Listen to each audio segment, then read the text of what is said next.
You ever have one of those mornings where you wake up, look outside, and the world feels so quiet? It's almost suspicious. Folks say winter makes everything go silent. Snow muffles the dog barking next door. Even the old mailbox door slamming sounds soft.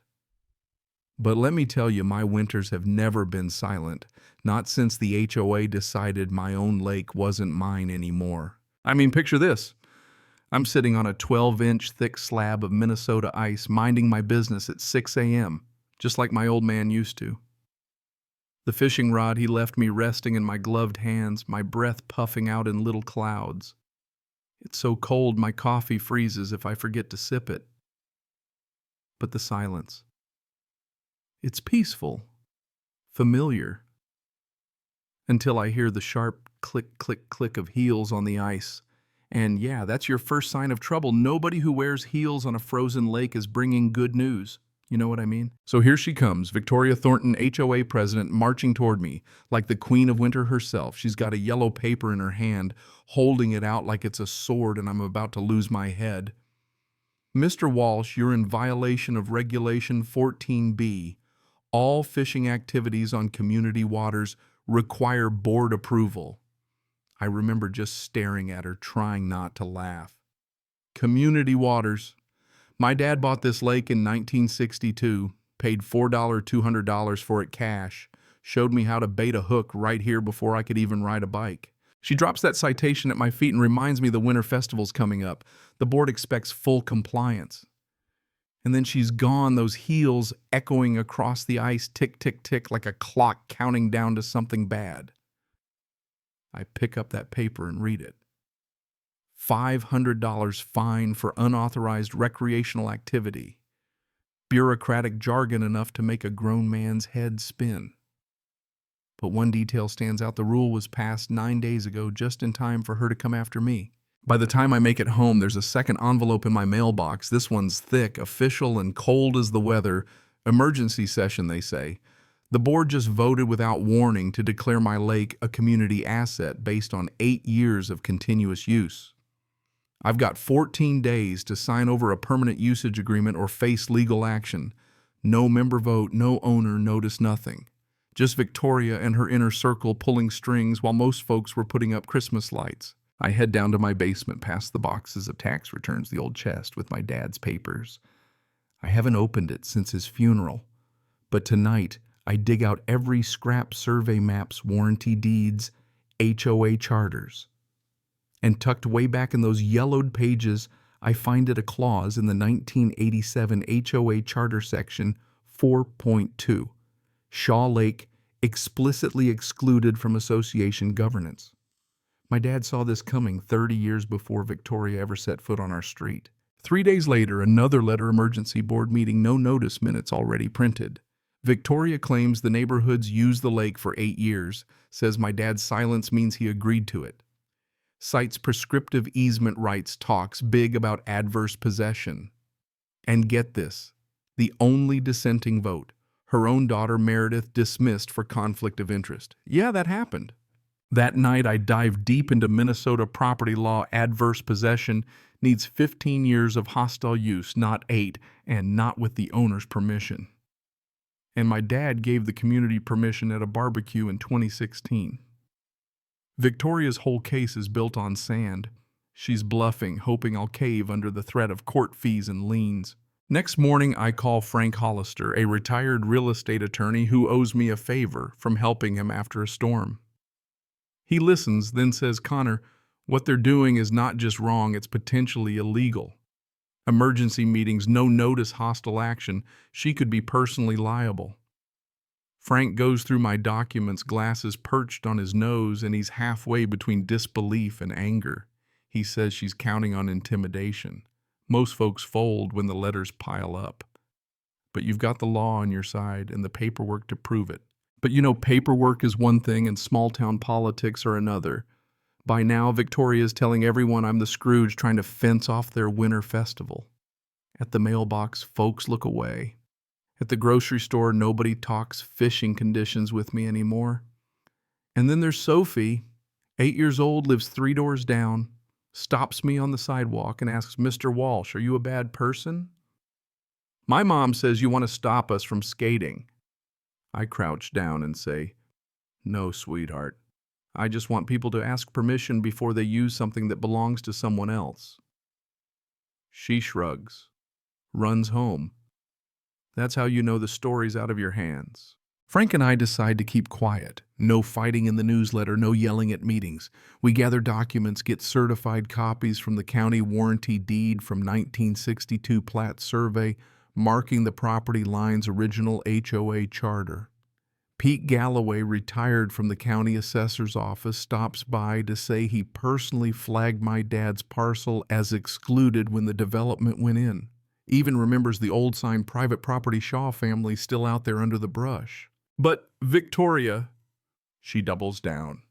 Fines jump to 1,500. Voting privileges suspended.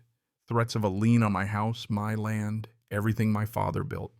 The message board lights up, calls for petitions, comments calling me the neighborhood villain.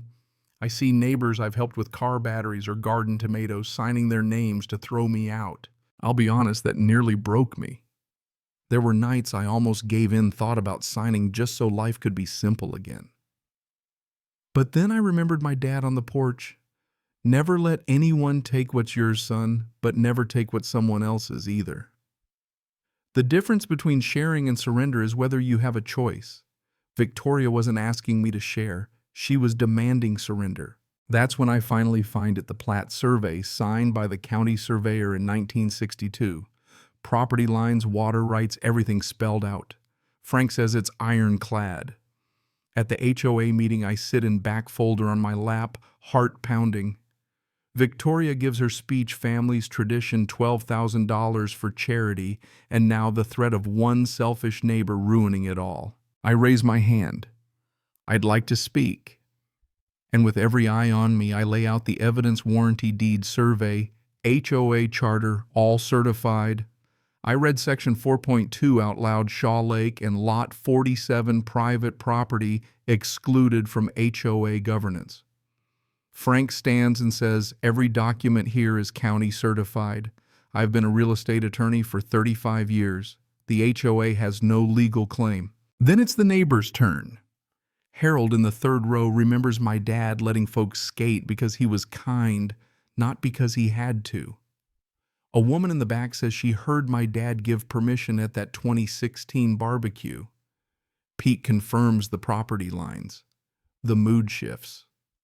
Victoria tries to shout forgery conspiracy, but nobody's listening now. I step up and say, under state law, I'm terminating all permissions for HOA use of Shaw Lake, effective immediately. Frank adds, any use after today is trespassing. Victoria stands at the podium, opening and closing her mouth, but she's lost the room. And for the first time, I can finally breathe. The next day, we file everything termination of license motions to rescind liens a complaint with the Attorney General. Within weeks, the court rules in my favor, liens void HOA to reimburse my legal fees, official recognition that the lake is mine. The dominoes start falling. 3 board members resign, including the treasurer and the vice president, Meredith Thornton. Victoria's own daughter posts an apology by name, says she should have spoken up sooner. Then Patricia, the former board secretary, delivers the knockout, a USB drive full of emails showing Victoria knew about the property exclusion for years, explicitly told the board to hide it. That's when the tide truly turns. By January, the community calls a special meeting. Over 220 folks show up, standing room only. Neighbors share stories of Victoria's bullying, fines for fences, threats over budgets, stonewalling, disability accommodations. The vote to remove her isn't even close, nearly 80% in favor. She gets up, walks out without a word, heels echoing smaller and smaller as she leaves. Frank puts a hand on my shoulder and says, legal battles are won, but trust takes longer. He's right, the lake is still frozen, the skating rink empty, and some neighbors won't ever look me in the eye again. But I defended what mattered. That's the price of standing up, and I'd pay it again if I had to. 3 weeks later, the new HOA board, led by Robert the accountant, sends a letter apology acknowledgement of my ownership and a request. Not a demand, a request. Would I lease them the lake for the winter festival, $1 a year? All terms in writing, recognition of my rights. They're asking, not taking. That night, I sit on my porch with my dad's rod in hand, watching the snow fall, thinking about what it means to share by choice, not by force. I tell Frank I'll agree 5-year lease, new sign on the North Shore Shaw Lake private property of the Walsh family, used by permission. All events need 30 days notice, and I can fish whenever I damn well please. We sign it at the community center, shake hands, and for the first time in months, I feel peace settle in my chest. The delayed festival happens end of January, smaller but just as bright. Families skate, kids chase each other, string lights glow off the ice. Neighbors thank me, some a little sheepish. Sophie tugs my sleeve, says, "I'm sorry, I thought you were bad. You're actually really nice." I laugh, crouch down, and tell her, people make mistakes when they don't have all the facts. What matters is changing your mind when you learn the truth. She runs off giggling. The next morning, I walk down to the lake before dawn. I drill a hole near the spot where all this started, bait my hook, and watch my breath drift into the cold air. The silence is back, real peaceful. From far off, I hear echoes of laughter from yesterday's festival. And I sit there holding my dad's rod, knowing the lake is still mine. Always will be. So tell me, where do you stand on justice and ownership? Ever had to fight for something that was yours? Drop your story in the comments. I want to hear about your own HOA nightmares, your wins, your losses. Because sometimes standing up isn't just about what you keep, it's about reminding folks what's right. And hey, if this story hit home for you, like and subscribe, because someone out there needs to know they aren't alone.